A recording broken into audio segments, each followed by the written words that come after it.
Hello friends, आप सभी का BMS made easy bye square channel में स्वागत है। तो आज के वीडियो लेक्चर में हम प्रत्यक्ष प्रमाण का जो बचा हुआ टॉपिक था इंद्रिय लक्षण और टाइप्स ऑफ इंद्रिय वो देखेंगे। तो पहले हम देखते हैं कि इंद्रिय भौतिकत्व है या फिर अहंकारिक है। तो आयुर्वेद कंसिडर्स इंद्रियाज एज भौतिक, इट मीन्स डिराइव्ड फ्रॉम पंच महाभूत। मतलब जो आयुर्वेद है उसने इंद्रिय को क्या बोला है कि वो भौतिक है, यानी कि वो पंच महाभूत में से डिराइव्ड होती है। तो आचार्य सुश्रुत ने कोटेशन भी दे रखे, भौतिकानि चेन्द्रियाणि आयुर्वेदे वर्णयन्ते तथेन्द्रियार्था। यानी कि जो इंद्रिया है उसको आयुर्वेद ने क्या बोला है, भौतिकानि, यानी कि वो पंच महाभूत में से डिराइव हुई है। दो Acharya Sushruta though followed the accepted the Sankhya theory of evolution considers as bhautik only. मतलब आचार्य सुश्रुत है ना, वो सांख्य दर्शन ने जो सृष्टि उत्पत्ति का जो क्रम बताया गया है कि पंचविंशति पुरुष वाला, उनको फॉलो करते हैं, लेकिन वो इंद्रियों को अहंकारित्व ना मानकर भौतिकत्व मानते हैं। अब हम देखते हैं कि जो सृष्टि उत्पत्ति है उसका जो क्रम है वो सांख्य दर्शन में जो बताया गया है वो हम एक बार देख लेते हैं। तो यहाँ पे जो फ़ोटो डाली हुई है वो पूरी नहीं है, लेकिन जो इसका सृष्टि उत्पत्ति की जो शुरुआत होती है उसमें पहले मूल प्रकृति जो अव्यक्त होती है उससे शुरुआत होती है, फिर उसमें से बुद्धि प्रोड्यूस होती है, फिर त्रिविध अहंकार। तो ये तीन हो गए, मूल प्रकृति, महत और त्रिविध अहंकार। फिर है सात्विक, राजसिक और तामसिक अहंकार, त्रिविध में ये तीनों आएंगे। अब सात्विक और राजसिक दोनों मिलकर क्या बनाएंगे, एकादश इंद्रिया, यानी कि जो हमारे 11 इंद्रिया है, 5 ज्ञानेंद्रिया, 5 कर्मेंद्रिया और एक उभयेंद्रिया यानी कि मन।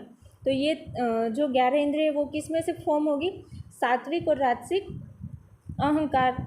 यानी कि जो सात्विक अहंकार है उसका जब रजस अहंकार के साथ इन्फ्लुएंस होगा तब क्या बनेंगे, एकादश इंद्रिया।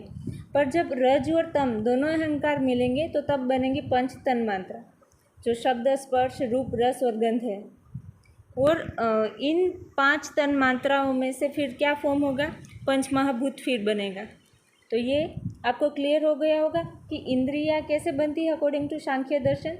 सात्विक और राजसिक दोनों अहंकार से मिलकर एकादश इंद्रिया बनती है, और राजसिक और तामसिक दोनों जो अहंकार है उनके इन्फ्लुएंस में क्या बनती है, पंच तन्मात्रा, और पंच तन्मात्रा में से क्या बनेंगे, पंच महाभूत।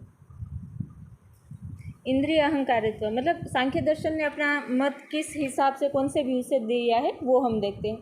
सांख्य दर्शन तो दो नोट रिजेक्टेड भौतिकत्व ऑफ इंद्रिया। मतलब जो सांख्य दर्शन है उसने इंद्रियों का भौतिकत्व को डिनाई नहीं किया है, उसने इस मत का खंडन नहीं किया है। उसने बोला कि आयुर्वेद बोल रहा है कि ये होगा भौतिकत्व है तो हम उसको मना नहीं करें, लेकिन हम उसको मान नहीं रहे। हमारा बोलना ऐसा है कि वो अहंकारित्व है। ऐसा कौन बोल रहे हैं, सांख्य दर्शन वाला। तो वो बोल रहे हैं कि जो एकादश इंद्रिया है, मैंने अभी आपको चार्ट बताया उसमें आपको बताया कि ओरिजिनेटेड फ्रॉम सात्विक अहंकार, मतलब वो सात्विक और राजसिक दोनों में से बनते हैं। तो सात्विक अहंकार है वो कैपेबल है टू परसीव ऑब्जेक्ट। जो सत्व, हमने 3 गुण भी पढ़े थे, सत्व, रज और तम। तो सत्व अच्छा है, प्रधान गुण है। तो क्या बोला है कि जो सात्विक अहंकार है वो कैपेबल है टू परसीव ऑब्जेक्ट, मतलब कोई भी ऑब्जेक्ट को नॉलेज परसीव करने के लिए सात्विक अहंकार ज़रूरी है। और सात्विक अहंकार राजसिक के साथ इन्फ्लुएंस होकर एकादश इंद्रिया बनाता है, तो वो अहंकारित्व होनी चाहिए। यहाँ पे नीचे यही बात बताई गई है। अब वो पंच महाभूत के बारे में क्या बोलते हैं कि पंच महाभूत ओरिजिनेटेड फ्रॉम पंच तन्मात्रा। आगे मैंने अभी चार्ट में बताया कि पंच तन्मात्रा में से बनते हैं, लेकिन पंच तन्मात्रा किस में से बनते हैं, तामस अहंकार इन सपोर्ट टू द रजस अहंकार। तमस और रजस अहंकार के इन्फ्लुएंस में क्या बनते हैं, पंच तन्मात्रा, और उसमें से बनते हैं पंच महाभूत। तो इंद्रिया को अगर हम भौतिक बोले कि इंद्रिया जो भी है, जितनी 11 का एकादश इंद्रिया वो भौतिक है, तो वो तन्मात्रा से बनेंगी। और तन्मात्रा किस में से बनी है, राजसिक और तामसिक। तो उसमें तमोगुण आया, तो तमोगुण तो अवरोधक है कि जो भी तमोगुण है वो ऑब्स्ट्रक्ट करता है, उसके लक्षण बताएंगे कि वो अवरोध करता है, आगे नहीं बढ़ने देता। तो अगर तमोगुण है तो वो इंद्रिय अपने नॉलेज को कैसे परसीव करेगी। तो इसलिए सांख्य दर्शन ऐसा बोल रहा है कि हम ये नहीं मान रहे कि इंद्रिया भौतिक है, इंद्रिया अहंकारित्व है। ये उन्होंने अपना व्यू रखा। कि सांख्य दर्शन कंसिडर इंद्रिया एज अहंकारिक बट नॉट भौतिक, क्योंकि 5 महाभूत है उसमें तमोगुण भी रहेगा, तो तमोगुण तो ऑब्स्ट्रक्ट वाला उसमें गुण है, इसलिए उन्होंने मना करके जो अहंकार है उसमें सात्विक अहंकार भी आता है, इसलिए उन्होंने क्या बोला कि इंद्रिया कैसी है, अहंकारित है, महाभूत वाली ना होकर। फिर अब हम इंद्रियों के सिनोनिम्स, निरुक्ति, संख्या और लक्षण देखेंगे। तो इंद्रिया की सिनोनिम्स क्या है? आत्मा, लिंग, दृष्टा, चेष्टा, जुष्टा, धाता, ज्ञान, बाह्य कारण एक्सेट्रा। निरुक्ति मतलब जो इंद्रिय वर्ड है वो इंद्र धातु से डिराइव्ड हुआ है, जिसका मतलब है आत्मा और ज्ञान कारण, ज्ञान का जो हेतु है, जो कारण है, उसको बोल देंगे इंद्रिय। संख्या के कितनी है? 11 इंद्रिय है, 5 ज्ञानेंद्रिय, 5 कर्मेंद्रिय और 1 मन यानी कि उभयेंद्रिय। फिर उसके लक्षण क्या बताए गए हैं? इंद्र आत्मा तस्य साधनम इंद्रियम, मतलब जो इंद्रियाज है अर्ध आत्मज्ञान, मतलब आत्मा जो होती है उसको भी नॉलेज परसीव करने के लिए इंद्रियों की ज़रूरत होती है। तो इंद्रिया है वो ज्ञान का साधन है, बगैर इंद्रिया आत्मा है वो नॉलेज गेन नहीं कर सकेंगे।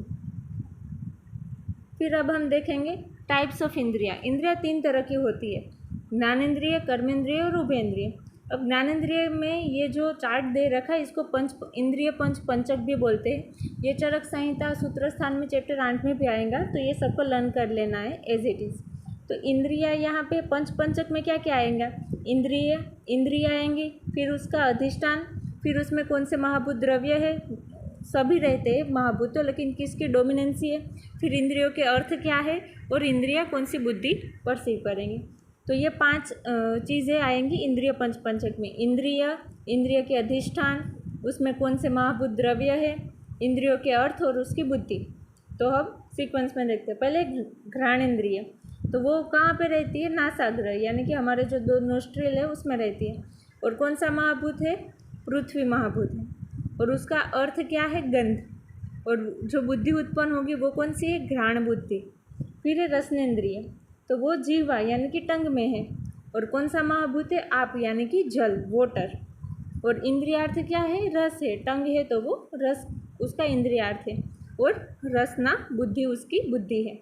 फिर है चक्षु इंद्रिय, तो कृष्णा ताराग्र ऑफ 2 चक्षु, यानी ये जो प्यूपिल की बात कर रहे हैं कि चक्षु इंद्रिय है उसका लोकेशन है आइज, आँख। महाभूत कौन सा है? तेज महाभूत यानी कि अग्नि। इंद्रिय का अर्थ क्या है? रूप है, और उसकी जो बुद्धि है वो है चक्षुष बुद्धि। फिर है स्पर्शनेंद्रिय, जिसका लोकेशन है त्वक, सर्वव्यापी, क्योंकि हमारी बॉडी में सभी जगह स्किन है तो उसको सर्वव्यापी भी बोलते हैं। ये एमसीक्यू की दृष्टि से आईएमपी है, सबको पता होना चाहिए कि कौन सी इंद्रिय सर्वव्यापी है, तो वो आएंगे स्पर्शनेंद्रिय, और उसका अधिष्ठान क्या है? त्वक। फिर इंद्रिय द्रव्य, तो उसमें वायु रहेगा क्योंकि वायु में स्पर्श का गुण है। फिर वायु है तो फिर इंद्रियार्थ भी स्पर्श आएगा, और जो बुद्धि है वो स्पर्श बुद्धि आएगी। फिर है श्रोत्रेंद्रिय, तो वो कर्ण में रहते हैं, दोनों ईयर में। फिर आकाश महाभूत है, क्योंकि उसका अर्थ क्या है? शब्द है, और बुद्धि जो उत्पन्न होगी वो क्या आएगी? स्त्रोत्र बुद्धि। तो ये सबको याद कर लेना है, इंद्रिय, इंद्रियों के अधिष्ठान, महाभूत द्रव्य, उनके अर्थ और उनकी बुद्धि। चलो, तो हमने इंद्रिय पंचक देख लिया। अब हम देखते हैं कर्मेंद्रिय। तो कर्मेंद्रिया कितनी होती है? 5 होती है, वाक, पाणी, पाद, पायु और उपस्थ। तो अब हम सबका फंक्शन देखेंगे। तो वाक का फंक्शन क्या है? स्पीच। हम कोई भी स्पीच बोलते हैं तो वो वाक कर्मेंद्रिय की वजह से वो पॉसिबल है। फिर है पाणी यानी कि हाथ, तो performing different work like drawing, writing, मतलब हम जो कुछ भी हाथ के सभी कर्म इसमें आ जाएंगे, कि ड्रॉ करना, राइटिंग, या फिर कोई भी चीज़ अरेंज करना, लेना देना, तो वो सब किस में आएगा? पाणी यानी कि जो हाथ है उसमें। फिर अब हम देखेंगे पाद, तो उसका कर्म है गमन आगमन, लाइक वॉकिंग, रनिंग, स्टैंडिंग। पाद यानी कि पैर का क्या कर्म होता है? चलना, खड़ा रहना, या फिर धीरे से चलना, दौड़ना, तो वो सब पाद के कर्म में आएंगे। फिर है पायु यानी कि मलोत्सर्ग, यानी कि जो भी हमारे फिकल मटेरियल को हम एक्सक्रीट करते हैं तो वो सब आएंगे पायु में।